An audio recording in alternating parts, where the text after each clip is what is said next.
Bienvenidos a Ifa Stories, donde la sabiduría ancestral se une con la narración moderna.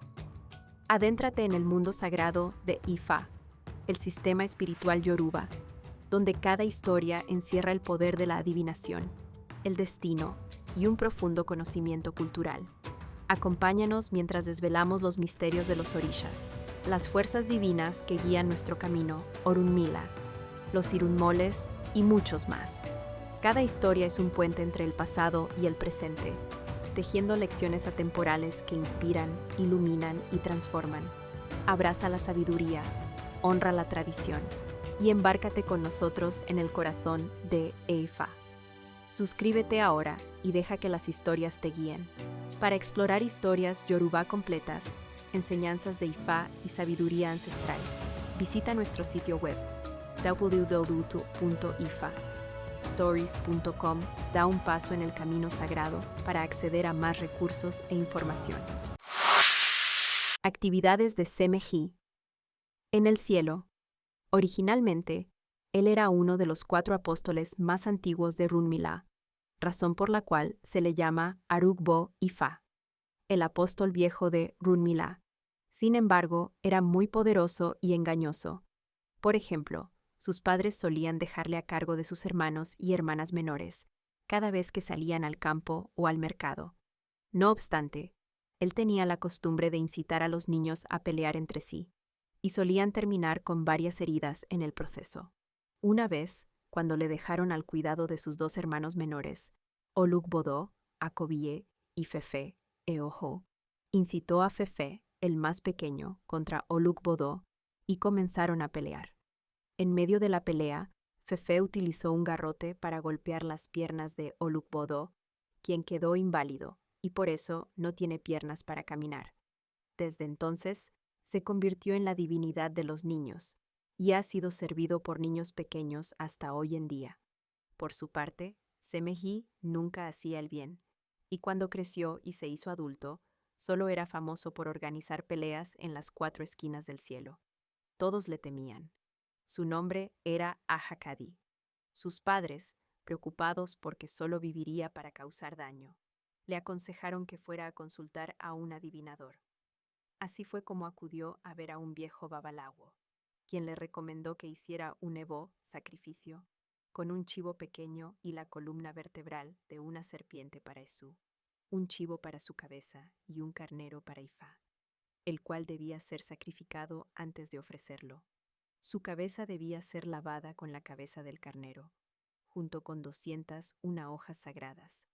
Se le advirtió que, mientras le lavaban la cabeza, debía entonar el siguiente encantamiento: Bogborogbo ni ika seyoyu ori alaha lesunma. Elahu orun sika awodi lo ni keye miin marra eleda mi ye ki ambegbe ho. La mano es más larga que la cabeza, cuando se estira hacia arriba. El arco iris cruza todo el cielo, no en mitades. Es un ave malvada la que impide que otras aves vuelen en el cielo. Mi ángel guardián, déjame prosperar junto a mis semejantes. Pero debido a su total confianza en su propia fuerza, no se molestó en hacer el sacrificio. Creció hasta convertirse en un hombre de constitución formidable. Era un luchador invencible. Todas las mañanas salía de su casa en el cielo para retar a cada una de las divinidades a un torneo de lucha, en el cual siempre resultaba victorioso.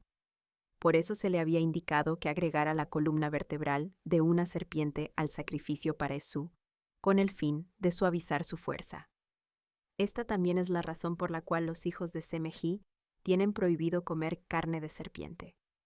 Se recuerda que cuando nació, su padre preparó una medicina con un hacha y la cresta de un gallo, y la implantó en su cabeza. Por eso creció para convertirse en un luchador invencible. Comenzó sus torneos de lucha enfrentándose a Ogún, a quien venció con facilidad. Siguió desafiando una por una a todas las otras divinidades y resultó vencedor sobre todas. Pero apenas podía conseguir alimento, porque todas las divinidades buenas del cielo le tenían miedo. Un día, su ángel guardián, que no estaba contento con su comportamiento, decidió hacer algo para debilitarlo y así permitir que pudiera prosperar. Su ángel guardián fue a ver a Esú, llevándole un chivo y la columna vertebral de una serpiente para someter a Aja-Kadí. Esú se comió el chivo y diseñó una estrategia para encargarse de él. Cuando llegó de nuevo el momento del torneo anual de lucha en el cielo, todos los huéspedes celestiales se reunieron, y las divinidades tomaron sus posiciones respectivas por orden de antigüedad. Una vez más, Aja-Kadí fue el primero en salir a esperar retador. Como era habitual, transcurrió mucho tiempo y nadie se atrevía a enfrentarlo. Según la tradición, si nadie retaba a un luchador, éste quedaba libre para retar a quien deseara.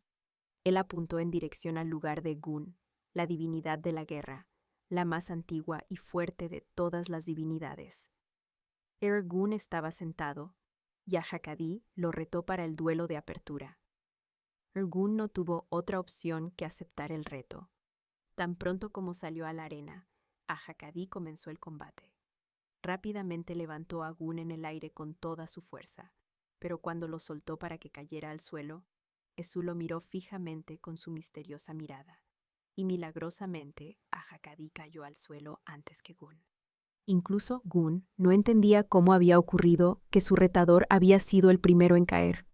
Estando en el suelo, Aja-Kadí pidió a Gun que lo decapitara con su espada. Se lamentaba porque, al no haber caído jamás antes en un torneo, no podía soportar la deshonra de levantarse de nuevo.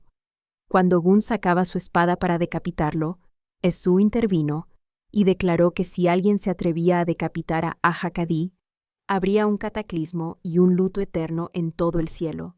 Para demostrarlo, Esú hizo temblar los mismos cimientos del cielo. El firmamento y el suelo comenzaron a acercarse uno al otro, y una oscuridad total cubrió el cielo. Mientras tanto, Olodumare, al ver la confusión, gritó preguntando quién estaba perturbando la paz del cielo. Le informaron que Gun acababa de derrotar a Aja-Kadí, el luchador invencible, en el torneo anual. Olodumare ordenó de inmediato que se hiciera lo que fuera necesario para calmar a Aja-Kadí y devolver la tranquilidad al cielo.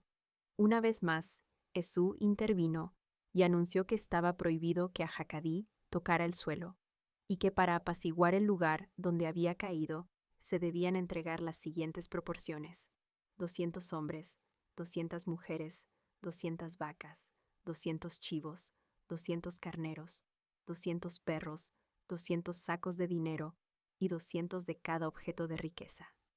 Las proporciones fueron entregadas rápidamente, y Esú susurró al oído de Aja-Kadí que debía levantarse y aceptar las ofrendas.